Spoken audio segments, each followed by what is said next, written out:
तो विहंगम योग के साधकों पर वैज्ञानिकों ने शोध किया है कि किस तरीके से हमारा जो मस्तिष्क में तरंग है, जैसे अल्फा है, बीटा है, डेल्टा वेव्स है, और किस प्रकार से अपने अंदर परिवर्तन होता है। तो मन को साधने से, मन को कंट्रोल करने से, विहंगम योग की जो प्रथम भूमि की साधना है, उससे हमारा अल्फा वेव्स बहुत बढ़ जाता है।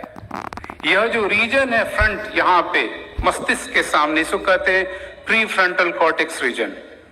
अगर हम प्रथम भूमि का साधना करते हैं तो इस स्थान पर अल्फा वेव्स बहुत बढ़ जाता है। इसी स्थान से हमारे कॉग्निटिव स्किल्स हैं, यानी जो सोचने की शक्ति है, समझने की शक्ति है, डिसीजन पावर है, सब यहीं से होता है। वैज्ञानिकों ने शोध में पाया है कि यहाँ का प्रोटीन स्ट्रक्चर थोड़ा मोटा हो जाता है। इसका अर्थ है कि अगर ध्यान हम विधिवत नियमित रूप से करें तो हमारे अंदर अभूतपूर्व परिवर्तन हो सकता है। हमारा डिसीजन पावर तो बढ़ता ही है, साथ ही साथ हमें शांत चित्त सचेत अवस्था प्राप्त होती है।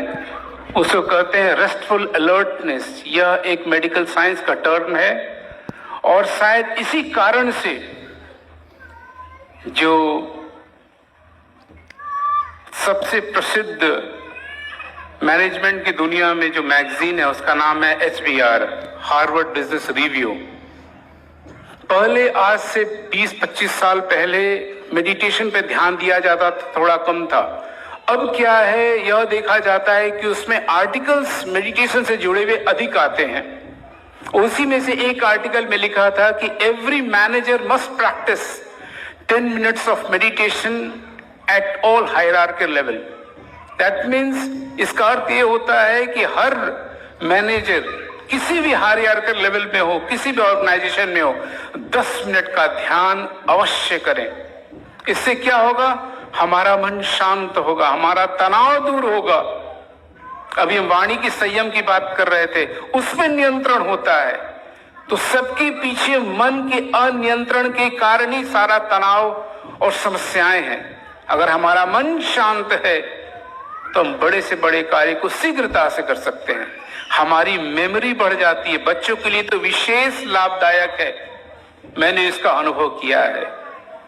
तो विहंगम योग का यही संदेश है कि किस प्रकार से हम इस साधन को नियमित करें और किस तरीके से हमारे अंदर जो परिवर्तन होता है हम उसका अनुभव करें। देखिए, पानी जो है चल रहा है, जैसे समुद्र किनारे पे हम खड़े हो जाएं और अपने प्रतिबिंब को देखें, रिफ्लेक्शन को देखें, तो नहीं दिखेगा, क्योंकि पानी जो है अशांत है। अगर हम तालाब के बीच में जाके खड़े हो जाएं तो वहां पर अगर हम पानी में अपना रिफ्लेक्शन देखेंगे तो तुरंत दिख जाता है। क्यों? क्योंकि पानी शांत है। तो आत्मा के दर्शन के लिए कुछ विशेष नहीं करना है, केवल मन को शांत करना है। पर उसका एक टेक्निक है, उसका एक मेथड है, एक अप्रोच है। जैसे विज्ञान में हर चीज का एक प्रैक्टिकल अप्रोच होता है, ठीक उसी प्रकार विहंगम योग की साधना एक प्रैक्टिकल टेक्निक है, जिसको हम नियमित करेंगे तो हमारा मन शांत होगा। और यही चीज विहंगम योग में और वैज्ञानिकों के शोध में पाया गया है कि किस प्रकार से अल्फा वेव्स बढ़ जाता है और हमारे डिसीजन पावर में परिवर्तन आता है, हमारे तनाव कैसे कम होते हैं। तो मैं जानता हूं कि आज हमारे बीच में और एक महान अवसर है कि हमारे बीच में संत मौजूद हैं। यदि न होते संत जन को जानत भगवन, कीट स्वान सम बीतता जीवन मनुज महान। अगर संत नहीं होते तो हमें उसे ईश्वर को प्राप्त करने का मार्ग नहीं प्राप्त हो सकता, संभव है ही नहीं। ऋषि कहते हैं कि जो कुछ हम शरीर से कर रहे हैं वह कर्म है, और जो कुछ हम आत्मा से कर रहे हैं वही ईश्वर को प्राप्त करने का मार्ग प्रशस्त करता है। तो आत्मा तक हम पहुंचेंगे कैसे? जब पानी शांत होगा तब वह दिखेगा। तो उसके लिए आवश्यकता है मन को शांत करने का। तो आइए हम सब उस विशेष समय की ओर बढ़ चले जहाँ पर हमारे बीच में संत श्री शिरोमणि संत नामदेव जी महाराज हैं। हम सबको आशीर्वचन देने आए हैं, तो हम उनके शब्दों का श्रवण करेंगे और मैं इन्हीं शब्दों के साथ अपनी वाणी को विराम दूंगा। बोलिए सद्गुरुदेव भगवान की जय।